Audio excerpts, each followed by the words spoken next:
Through पूरी public तक वो पहुंचा, ताकि लोगों को उसके बारे में जानकारी हो सके, अवेयरनेस हो सके। तो ये बहुत अच्छा आपका कार्यक्रम है, बहुत अच्छी शुरुआत है। और जी, एसएम बाजा जी के लिए मैं बताऊं, एक डॉक्टर हैं, एक चिकित्सक हैं, बालाजी हॉस्पिटल के थ्रू ये लोगों के द्वारा ये लोगों को अपनी सेवाएं प्रदान करते हैं। उन लोगों को जैसा कि मैंने पहले भी आप लोगों को बताया हुआ है कि बालाजी हॉस्पिटल एक ऐसी जगह स्थित है जो ग्रामीण परिवेश से भी जोड़ता है और शहर की, अर्बन की सीमाओं की शुरुआत भी वहीं से होती है। जी हाँ, और अभी एक बहुत महत्वपूर्ण सूचना डॉक्टर साहब हम आपको देने जा रहे हैं। 23 घंटे अखंड संवाद को पूरे हो चुके हैं। 23 घंटे के माइलस्टोन को अखंड संवाद ने प्राप्त कर लिया है और अब सिर्फ 60 मिनट, जी हाँ 60 मिनट भी नहीं, सिर्फ 59 मिनट दूर हमसे वो मंजिल है जिस मंजिल को हम निगाहों में बसाकर चले थे, जो लाइन हमने खुद ने खींची थी कि हम इस लाइन तक पहुंचेंगे, जिस लक्ष्य को हम लेकर चले थे 24 घंटे का। जी हाँ, हम बहुत जल्द 60 मिनट भी पूरे कर देंगे, 59 मिनट भी पूरे कर देंगे। जी डॉक्टर साहब, बात यह है, जो ये मुद्दा आज हमने उठाया है वो ये है कि जिस तरीके से फसलों में पेस्टिसाइड्स का यूज़ किया जाता है, केमिकल्स का यूज़ किया जाता है, आप एक चिकित्सक हैं इसलिए इस बात को अच्छी तरह समझ सकेंगे, बता सकेंगे। जिस तरीके से यूज़ किया जाता है और वो भोजन जब हमारे शरीर में जाता है तो तरह तरह की व्याधियाँ पैदा करता है, तरह तरह की बीमारियाँ पैदा करता है। देखो, पेस्टिसाइड से जो यूज कर रहे हैं, कहीं ना कहीं उस चीज की शुरुआत उत्पादकता को बढ़ाने के लिए की गई जी। जो जब उसको लेकर के आए, जब किसान उसको यूज करने लगे जी, तब इसका जो परिणाम था वो कहीं ना कहीं किसानों को नहीं पता था और उसका स्वास्थ्य पे क्या असर आने वाला है वो नहीं पता था। तो इसलिए इस चीज की शुरुआत हुई। पर आज हम इस चीज को समझ चुके हैं, जानते हैं, पब्लिक भी जानते हैं, किसान और पब्लिक से ज्यादा किसान अवेयर हो गए इस चीज के लिए कि हम अन्नदाता हैं, हम क्या पैदा करके दे रहे हैं समाज को। जी, तो वो अपनी रेस्पॉन्सिबिलिटी को समझ रहे हैं और मैक्सिमम किसान, सारे किसान जो हैं वो ऑर्गेनिक खेती की तरफ मूव करना शुरू हो रहे हैं। और आज मार्केट में ऑर्गेनिक चीजें सभी अवेलेबल हैं। आप मिलेट्स ले सकते हैं, आप सीरियल्स ले सकते हैं, आप ग्रीन वेजिटेबल्स भी ले सकते हैं, जो सीजनल सब्जी होती हैं, फ्रूट्स होते हैं, सभी आपको ऑर्गेनिक आपको अवेलेबल मिल जाएगा आपको। अब मैं अपने ही कुछ जो एक्सपीरियंस होते हैं वो साझा करूंगा। जी बिल्कुल। कि जब 2006 में जब हमारा मेडिकल में एडमिशन हुआ तो मतलब कैंसर के पेशेंट बहुत कम देखने को मिलते थे, कहीं बहुत रेयरली कहीं सुनाई देता था, कुछ ऐसा होता था कि आज वो उसको कैंसर है, कुछ ऐसा। बट पिछले कुछ 5 साल 7 साल का अपन अगर डेटा उठा करके देखें तो कैंसर के पेशेंट बहुत तादाद में बढ़ रहे हैं जी। हर घर में, हर ढाणी में, हर गांव के अंदर कैंसर का पेशेंट अवेलेबल है। अब कुछ पेशेंटों को, हमारी जब स्टडी कर रहे थे, हम लोग एमबीबीएस करते थे, तब कोरिलेशंस होता था कि कैंसर का पेशेंट वो ज्यादा होता है जो तंबाकू का सेवन करता है या कोई नशा करता है या किसी को कोई रेडिएशंस का एक्सपोजर हो या किसी को पोल्यूशन का बहुत ज्यादा एक्सपोजर हो। ऐसे कुछ पेशेंट्स जो लोग होते थे उनमें कैंसर का खतरा बढ़ता था। बट आज आप अगर स्टडी देखें तो बहुत नॉर्मल पब्लिक, बिल्कुल जिन्होंने 60 साल की एज हो गई, कभी तंबाकू के हाथ नहीं लगाया, कभी गलत खाना नहीं खाया, घर का उगा हुआ खाना खा रहे, फिर भी कैंसर हो रहा है जी। तो वो कहीं ना कहीं अपने खान पान से जुड़ी हुई चीजें हैं। बिल्कुल। और इस चीज पे ध्यान देने की बहुत जरूरत है। जो मैं आपके कल पूरे दिन से प्रोग्राम देख रहा हूँ तो मुझे भी बहुत कुछ देखने को, सीखने को मिला है कि कैसे कैसे खेती हो रही है, कैसे कैसे उस चीज की अवेयरनेस इंक्रीज करी जा रही है जी। तो अपने जो मैं किसान भाइयों को इस चीज के लिए बहुत बहुत धन्यवाद दूंगा कि उन लोगों ने अपना जो कल्चरल जो कल्टीवेशन था उसको कन्वर्ट किया है, वो सभी ऑर्गेनिक की तरफ मूव हो रहे हैं। पेस्टिसाइड का अब जो यूज है वो धीरे धीरे कम हो रहा है, तो ये बहुत अच्छी चीज है, समाज में सुधार हो रहा है। किसान भाइयों को मैं इस चीज के लिए बहुत बहुत धन्यवाद दूंगा जी। डॉक्टर साहब के बारे में एक बात और बताऊं कि ये अपनी खुद की घर की सब्जियां जो हैं खुद अपने घर के छोटे से किचन गार्डन में उगाते हैं और उसके पीछे भी उद्देश्य यही है कि इन्हें शुद्ध सब्जियां खाने को मिले। कैसे निकाल पाते हैं सर डॉक्टर साहब ये टाइम? देखो, ये तो अब स्वास्थ्य हमसे बेटर तो कौन ही समझेगा, तो ये हम समझते हैं चीज निकालना पड़ता है। बिल्कुल जी। और मैं तो एक किसान फैमिली से आता हूँ। हमारा गांव है, गांव में लंबी चौड़ी खेती है, वहाँ खेती होती है। आज हम वहाँ पे भी सारा खेती ऑर्गेनिक ही करते हैं, बट जैसे गांव से सारी चीजें अवेलेबल नहीं हो सकती हैं तो 2000 लगभग 20 से मैं मेरा छोटा सा किचन गार्डन है जी। जिसमें मैं सभी प्रकार की सब्जियां, सीजनल सब्जी होती हैं वो होती हैं, और जो भी सीजनल फ्रूट्स हैं, मैंगो है, पपीता है, सीताफल है, चीकू है, जी। मौसमी है, कीनू है, ये सारे भी मैंने अपने जो छोटा सा गार्डन है उसके अंदर ये सब कर रखा है। जी। और सीजनल सब्जी वो करते हैं, तो सुबह शाम मैं कोशिश करता हूँ कि 1 से 1.5 घंटा मैं उसमें टाइम दे वक्त सको। जी। दूं और उसके लिए ये सब करूं। और एक चीज और इससे साझा करूंगा, मैं एक जी। सोसाइटी में रहता हूं, आजकल क्लोज सोसाइटी का थोड़ा सा ट्रेंड रहता है, जी। जिसमें थोड़ा सा सेफ्टी का ठीक रहता है कि गार्ड होता है, गेटेड सोसाइटी होती है, तो मैं उसमें रहता हूँ। जी। मैं जब उस सोसाइटी में शिफ्ट हुआ तो मैं एकमात्र आदमी था जिसने ये सब शुरू करा। आज मैं आपको बता सकता हूँ कि मेरी सोसाइटी के अंदर किसी के पास में अगर अपन यूं कहेंगे 3x5 का स्पेस भी है, जी। तो वो उसके अंदर एटलीस्ट पालक है, धनिया है, ये लगा रहा है, जी। हरे प्याज लगा रहा है। तो हमारी सोसाइटी में 20 से 25 फैमिली ऐसी हैं जो आज ऑर्गेनिक वेजिटेबल्स, जितना उनके पास स्पेस अवेलेबल है, जी हाँ, उसमें खुद ही वो कर रहे हैं। हाँ खुद कर रहे हैं और शुद्ध खाना उगा करके वेजिटेबल्स यूज कर रहे हैं। तो कहीं ना कहीं आप कोई भी कदम उठाओ तो समाज उसको फॉलो करता है, अच्छी चीज को हमेशा फॉलो करा जाता है। जी बिल्कुल। तो कभी ये नहीं सोचें कि हम ये करेंगे तो उसका नुकसान होगा या कुछ ऐसा है कि टाइम कैसे निकलेगा। स्वास्थ्य के लिए और उसके लिए टाइम तो निकाला ही जा सकता है। जी हाँ सर, ये तो केमिकल वो वाला है जो कि चलो खाने के साथ हमारे जा रहा है, और हम बार बार ये कह देते हैं कि छोटी छोटी बातों में हम किसानों पर इल्ज़ाम लगा देते हैं, किसान ने ये किया, किसान ने वो किया। मैं तो हालांकि किसानों का पक्षधर हूँ, परंतु जो रसायन हमारे शरीर में प्रदूषण के जरिए जा रहा है, जल के जरिए जा रहा है, जो कि हम घर से बाहर निकलते हैं और ऑफिस तक पहुँचते हैं तो सांस के जरिए जो जा रहा है, उसके लिए हम क्या कर पाएंगे? देखिए, जो एनवायरनमेंट में जो पोल्यूशन है उसके ऊपर सरकार भी कई नीतियां लेकर के आ रही हैं। जैसे आप देखेंगे कि पटाखों के ऊपर बैन लगना शुरू हो गया है जी। कि वो नहीं होना चाहिए।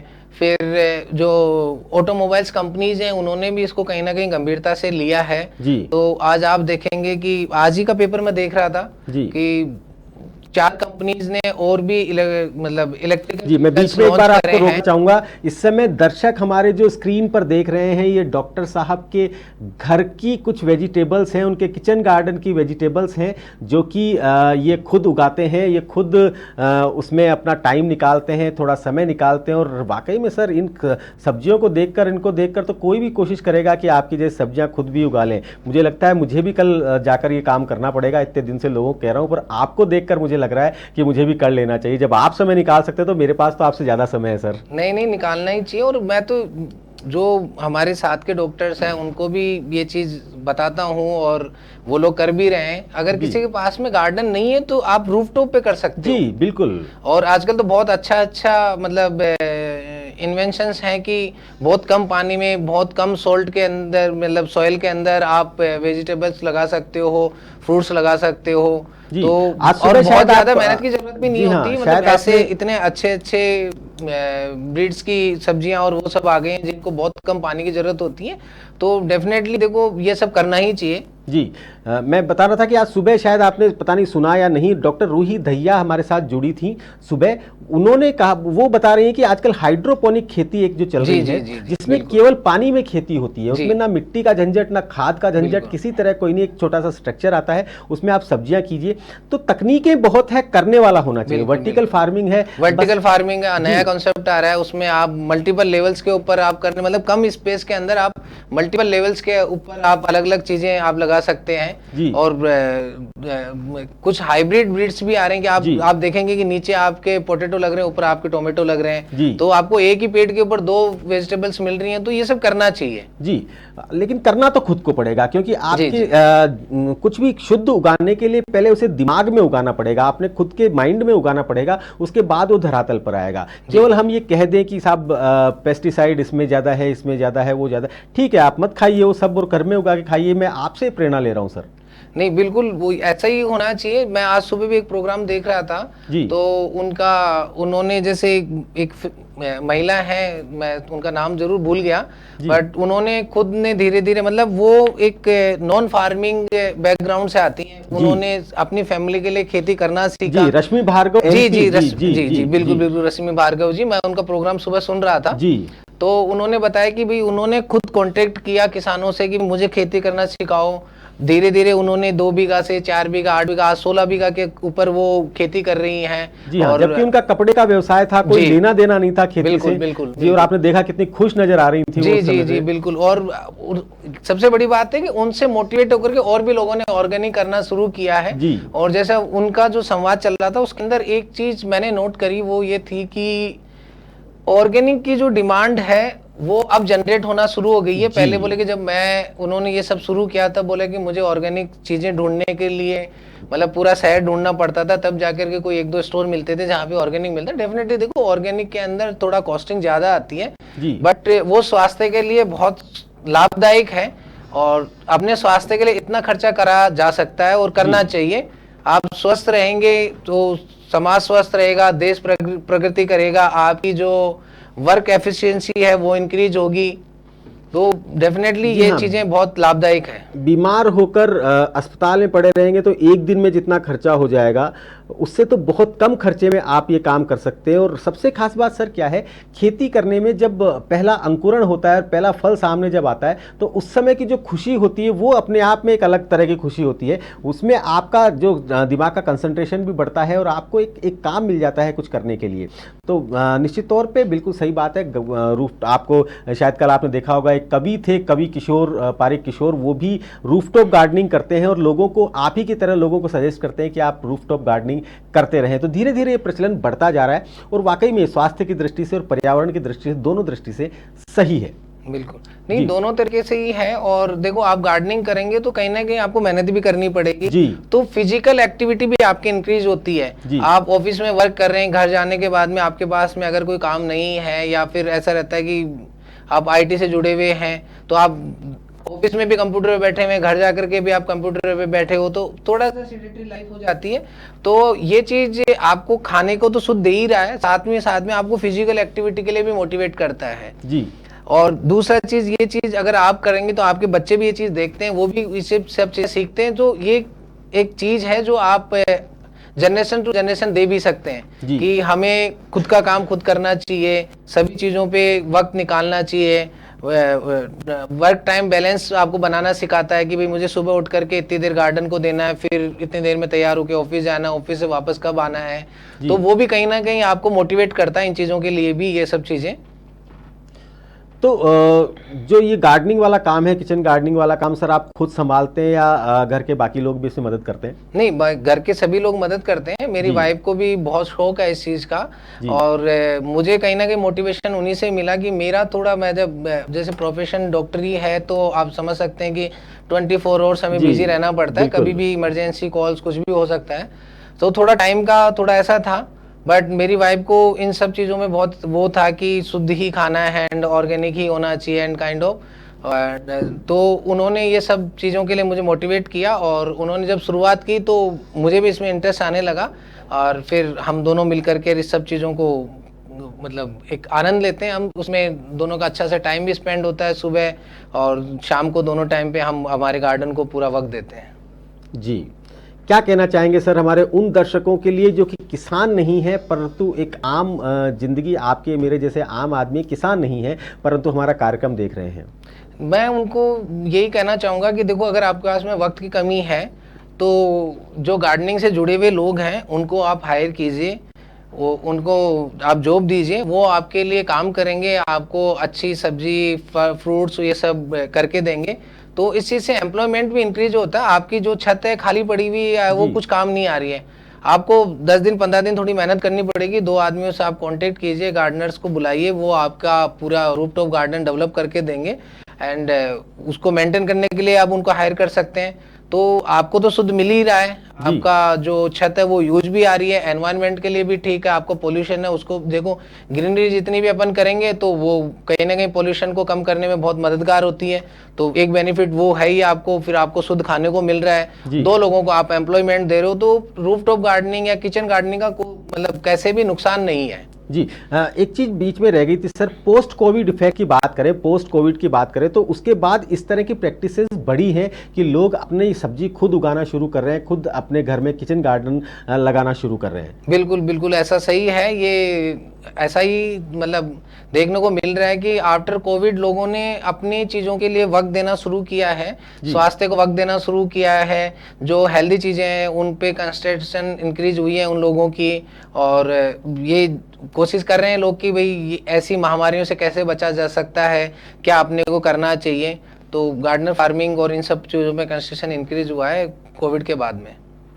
जी हाँ, बहुत बहुत धन्यवाद डॉक्टर साहब, आज आपने अपने एक्सपीरियंस साझा किए। बिल्कुल निश्चित तौर पर आपको देखकर और आपसे प्रेरणा लेकर कई लोग हैं जो इस किचन गार्डनिंग को अपनाएंगे निश्चित तौर पर। जैसे कि मैं खुद कह रहा हूँ कि मैं खुद भी इसे जाते ही शायद आज या कल में ही मैं इसे शुरू कर दूंगा, क्योंकि जब एक काम कोई डॉक्टर करता है, एक चिकित्सक करता है, तो लोग, जैसा कि आपने बताया कि आपने अपनी कॉलोनी में, अपनी सोसाइटी में जब आपने शुरू किया तो आपके पीछे पीछे लोगों ने शुरू कर दिया, क्योंकि आप एक चिकित्सक हैं और लोग समझते हैं कि चिकित्सक अगर कोई काम कर रहे हैं, डॉक्टर कोई काम कर रहे हैं, तो वाकई वो बहुत अच्छा है। तो ठीक उसी तरीके से मैं भी आपसे प्रेरणा लेकर इसको शुरुआत करूंगा, और बहुत सारे लोग जो इसको देख रहे हैं वो भी आपसे देखकर, आपको देखकर प्रेरणा लेंगे। बहुत बहुत धन्यवाद डॉक्टर साहब, हमारे स्टूडियो में आकर हमारे इस अखंड संवाद का हिस्सा बनने के लिए, हमारे इस अखंड संवाद के प्रोग्राम को ऊंचाइयां देने के लिए, जो कि बहुत जल्द अपने उस माइलस्टोन पर पहुंचने जा रहा है जिसे लक्ष्य मानकर हमने इस कार्यक्रम की शुरुआत की थी।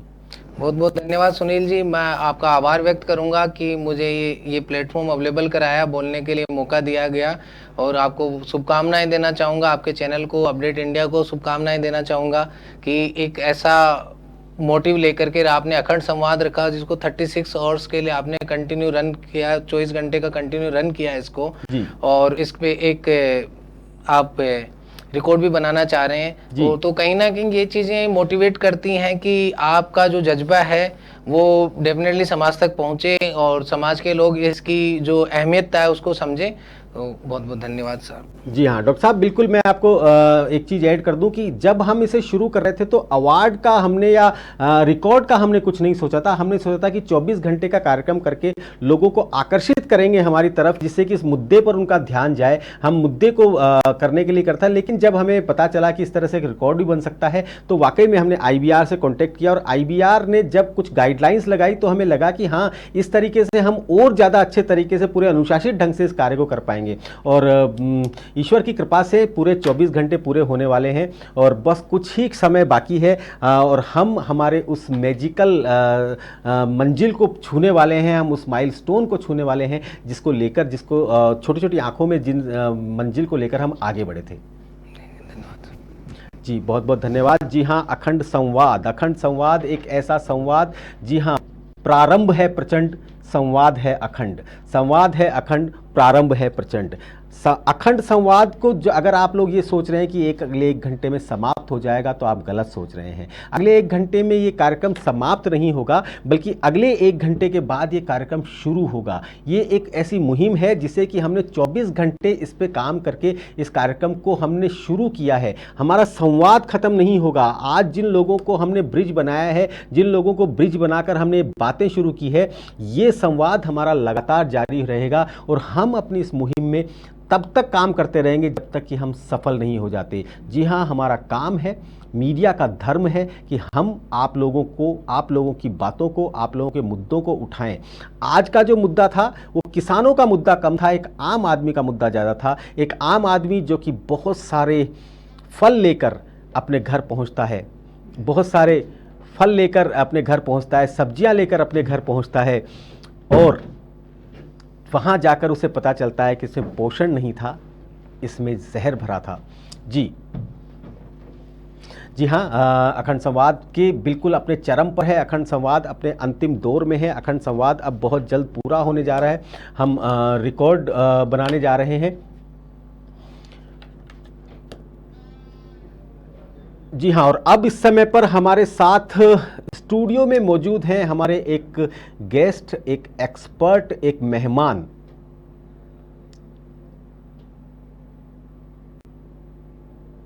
जी हाँ, डॉक्टर अतर सिंह मीणा सर, नमस्कार। नमस्कार, कैसे हैं आप?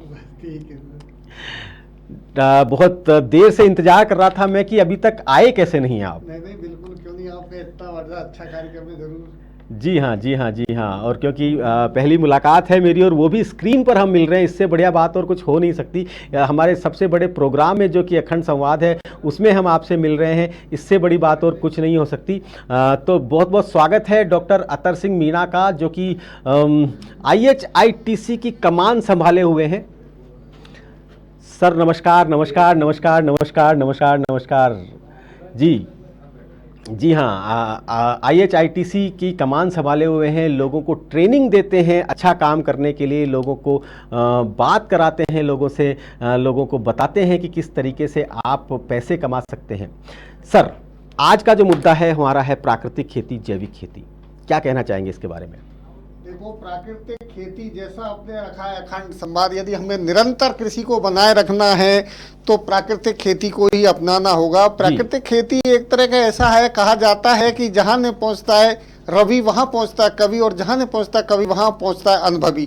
तो ये जो हमारी प्राकृतिक खेती है ये अनुभव पर आधारित है और इसका बिल्कुल शाश्वत रहेगी, क्योंकि रासायनिक या जो केमिकल खेती है उसका निरंतर नहीं बनी रख सकती, उसमें पैदावार एक सीमा तक होती है, उसके बाद घट जाती है। लेकिन हम यदि प्राकृतिक खेती या जैविक खेती या जो टिकाऊपन खेती जिसको बोलते हैं परमानेंट जो है, जी हाँ, करते हैं तो निश्चित रूप से हमारी जो खेती है वो शाश्वत बनी रहेगी। और इससे ना तो हमारी जो आजकल की समस्या है कि पर्यावरण प्रदूषण हो रहा है, खेती की जो लागत बढ़ रही है और मानव स्वास्थ्य खराब हो रहा है, इन सारी समस्याओं से भी निजात मिलेगा यदि हम प्राकृतिक खेती अपनाते हैं तो। जी, किसानों को हम लगातार जागरूक कर रहे हैं, किसानों से हम लगातार बातचीत कर रहे हैं। लगभग 450 एपिसोड तो सर जैविक खेती पर और प्राकृतिक खेती पर मैं बना चुका हूं, लेकिन उसके बावजूद भी क्या कारण है कि लोग जो किसान हैं वो पेस्टिसाइड्स को नहीं छोड़ पा रहे हैं?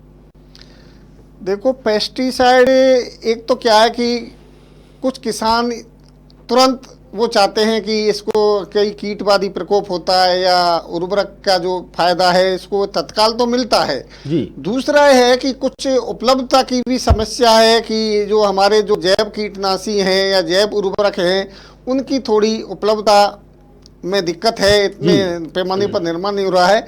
लेकिन निश्चित रूप से चूँकि हम लोग हमारी जो प्रशिक्षण है किसानों को जानकारी देते हैं, हमारे कुछ अनुभवी किसान आजकल ऐसे होते हैं कि बिल्कुल आपके जैव उर्वरक भी वो पर्याप्त उपलब्ध हैं और उनको कीटनाशी भी हैं। आजकल जैसे हमारी जैविक खेती है मुख्य रूप से गौ आधारित है जी। गौ के जितने भी उत्पाद हैं, चाहे उसका गोबर है, गौमूत्र है या घी है, छाछ है, दही है, दूध है जी, सभी का उपयोग होता है और इससे बहुत सारे उत्पाद बनते हैं। जैसे एक पंचगव्य बनता है जी, जिसमें ये जो मैंने उत्पाद बोले हैं सारे हैं। इसके अतिरिक्त आपके जीवामृत है, बीजामृत है, घन जीवामृत है, फिर भभूत अमृत पानी है। इसके अलावा बहुत सारे और भी हमारे जो उत्पाद हैं जैसे अदरक है, लहसुन है, पंचपर्णी है, तो बहुत सारे इस प्रकार के उत्पाद हैं। दूसरा, हमें जैविक खेती किसान भाई जब अपनाते हैं तो उसमें सारा ध्यान रखना होता है कि विशेष रूप से जैसे खुले खेत में करते हैं तो गर्मी की जुताई, इसमें हम लागत भी कम होती है कि गर्मी की जुताई करते हैं तो काम एक करना होता है लेकिन अनेक फायदे होते हैं। उससे जो वायु संचार भी होता है, उसमें जो कीट व्याधि होते हैं हमारे हानिकारक वो भी नष्ट हो जाते हैं। इसके अलावा पानी जब बरसात होती है तो उसमें जल धारण क्षमता भी बढ़ती है। तो हमारे अनुभवी पुराने किसानों को होता है खेती का, जैविक खेती का मूल आधार फसल चक्र है जी। और हमारे अनुभवी पुराने साहित्य में भी हम पढ़ते हैं तो एक जगह लिखा है कि अदल बदल कर बोए फसल वही खेती होवे सफल। क्या बात तो है? अदल बदल कर ये है कि यदि एक ही तरह की हम फसलों को बोते हैं तो उसमें कीट व्याधि का प्रकोप ज्यादा होता है और उसमें एक ही उर्वरक ताकि भी कमी आ जाती है। तो हमको अनाज वाली के बाद दलहनी या इस तरह की कम गहराई से अधिक उथली जड़ इस तरह की बोना चाहिए या कम पानी से चाहने वाली के बाद अधिक पानी, इस तरह से हम उसको बोते हैं ताकि ये बने रहे। दूसरा, आजकल हम देखते हैं कि हमारी जो खेती में सबसे ज्यादा नुकसान हो रहा है ये जो नासी जीवों के कारण। नासी जीव में खरपतवार भी आते हैं। 33% नुकसान खरपतवारों से होता है, 26% लगभग बीमारियों से, 20% कीड़ों से और हमारे जो स्टोरेज पेस्ट है 7% चिड़िया कीड़ों उनसे भी होता है। तो इस नीरों में जो खरपतवार का नुकसान है ये भी एक ऐसा नुकसान है कि छुपा हुआ रहता है, दिखता नहीं है और किसान पहले तो क्योंकि इसको हाथ से ही निकालते थे, इसमें रासायनिक का उपयोग पहले नहीं करते, लेकिन आजकल क्योंकि ये जो ट्रेंड बढ़ गया है तो रासायनिक नियंत्रण के बजाय हमारे अनुभवी किसान ये कहते हैं कि चतुर किसान जो खेत निरावे है, 2 पत्ती क्यों निरावे, बाद में क्यों नहीं पछता, 2-3 पत्ती की जैसे बाजरा जैसी फसल हो जाती है तो निराई गुड़ाई शुरू करनी चाहिए, अन्यथा पछताना पड़ता है। तो ये दूसरा रहता है कि हमारे अनुभवी कहते हैं कि भाई अब जैसे राजस्थान राज्य की हम परिस्थिति में देखें जहाँ पानी की कमी है, तो इसमें भी हमारे अनुभवी किसानों का ये जो जैविक खेती करते हैं प्राकृतिक, उनका कहना है कि कम पानी में दे सके हमें उपज भरपूर, ऐसी फसल प्रजाति का चयनित करो जरूर, जड़ें जिसकी हो फैली और रोग कीट से होने फसल की चादर मैली। इसका तात्पर्य यह है कि जैविक खेती में हमें ये जो प्राकृतिक जिसमें शक्ति है, सहन क्षमता है, इस प्रकार की फसल को चयन करना चाहिए जिसमें कीट व्याधि का प्रकोप ही नहीं हो। इसके साथ साथ बीजोपचार, कहते हैं कि एक परे 100 इलाज, तो बीजोपचार के लिए भी अभी जैसे हमने जो जैव कीटनाशी जैसे किसान भाई बनाते हैं गौमूत्र से है, इसके साथ साथ आपके हरी मिर्ची का है या लहसुन का है, इस सारे घोल को मिला के और कुछ जो बीजों को ऊपर छिड़क देते हैं या जो पौध लगाते हैं तो आधे घंटे तक उनकी जड़ों को उसमें डुबो के करते हैं, इनसे भी अपन ये जो कीट व्याधि का निजात पा सकते हैं। दूसरा कुछ जैव उर्वरक हैं, क्योंकि उर्वरक की समस्या रहती है, ज्यादातर लोग रासायनिक उर्वरक जैसे यूरिया जैसे उसका उपयोग करते हैं, लेकिन जैव उर्वरक में राइजोबियम कल्चर है, अजोटोबैक्टर है, पीएसबी कल्चर है, बाम है, एक ग्रीन एल्गी जिसको फर्न बोलते हैं वो है। तो यदि हम जैसे 1 कट्टा यूरिया डालते हैं तो 100 किलो उसमें हमें केवल 40 किलो नाइट्रोजन मिलती है, लेकिन 1 किलो यदि राइजोबियम कल्चर उपयोग करता है तो 100 किलो नाइट्रोजन मिलती है और मात्र 10 रुपए का भी खर्चा नहीं होगा। तो इस प्रकार से यदि किसान ये जो जैविक कल्चर है इनका उपयोग करेंगे तो वो खेत की लागत भी बहुत ही अच्छे तरीके से कविताओं के माध्यम से आप किसानों को समझाते हैं। आज तो समय की बहुत कमी है, लेकिन मैं एक बार आपको फिर से इनवाइट करूंगा हमारे कार्यक्रम राम राम सामे, जो कि पूरा 1 घंटे का कार्यक्रम होता है जिसमें किसान भाई फोन पर आपके साथ जुड़ते हैं। आज थोड़ा सा लेट हुए आप आने में, बहुत सुबह से मैं आपका इंतजार कर रहा था, पर आप हमारे साथ आए, आपने हमारे इस कार्यक्रम को बहुत ऊंचाइयां प्रदान की, उसके लिए बहुत बहुत धन्यवाद। आपको बहुत बहुत मैं शुक्रिया कहना चाहूंगा, बहुत बहुत आभार कहना चाहूंगा कि आज आप इस कार्यक्रम में आकर अखंड संवाद को आपने ऊंचाइयां प्रदान की। बहुत बहुत धन्यवाद सर। जी हाँ, अखंड संवाद जो कि अब अपनी उस माइलस्टोन से, उस मंजिल से, जिस मंजिल तक हमें पहुंचना है उससे सिर्फ 30 मिनट की दूरी पर है। जी हाँ, सिर्फ आधे घंटे बाद काउंटडाउन शुरू हो चुका है। 30 मिनट की दूरी पर हम इस समय पर खड़े हैं हमारे उस कार्यक्रम के लिए, जिस कार्यक्रम को जो मंजिल हमने एक तय की थी, जो एक माइलस्टोन हमने तय किया था, उस माइलस्टोन तक पहुंचने के लिए हमें ज़रूरत है तो सिर्फ 30 मिनट की। जी हाँ, जब कल हमने इस कार्यक्रम की शुरुआत की थी 2 बजे, बिल्कुल ठीक 2 बजे हमने इस कार्यक्रम की शुरुआत कर दी थी और 2 बजे के बाद से लगातार हमारे साथ जो हमारा निभाया वो उन मेहमानों ने, उन कृषि विशेषज्ञों ने, उन किसानों ने, उन किसान वैज्ञानिकों ने साथ निभाया, जो कि एक के बाद एक लगातार हमारे साथ आते रहे। कुछ लोग जो कि बहुत ही खास मेरे दिल के बहुत पास हैं, उन्हें मैं ये कहना चाहूँगा, जो कि पूरी रात ऑफिस में बैठे रहे सिर्फ इसलिए कि अगर कहीं पर भी ज़रूरत पड़े तो वो हमारे साथ हमेशा तैयार खड़े हैं। जो लोग कल 12 बजे से आ गए थे और अभी तक भी हमारे साथ बने हुए हैं। वाकई में किसान की दोस्ती ही सच्ची दोस्ती होती है, ये मैं आप लोगों को आज बता देना चाहता हूँ। आज इस अखंड संवाद में हमने अभी तक अखंड संवाद पूरी तरीके से 24 घंटे पूरे होने जा रहे हैं और 24 घंटे के,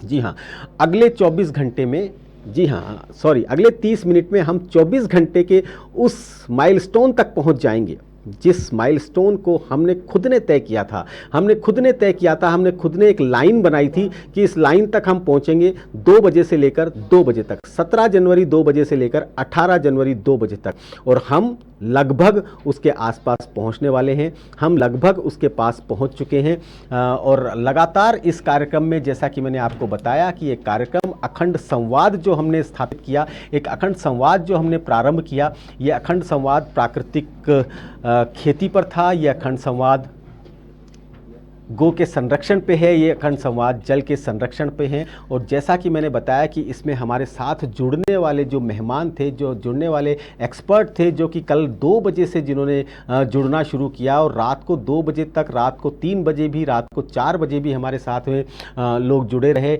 ये उनका रेस्पॉन्स था, ये उनका एक बहुत ही अच्छा हमारे प्रति स्नेह था, हमारे प्रति आशीर्वाद था। हमारे साथ जो लोग बने रहे उन लोगों को मैं धन्यवाद कहना चाहता हूँ, क्योंकि उन्हीं लोगों के कारण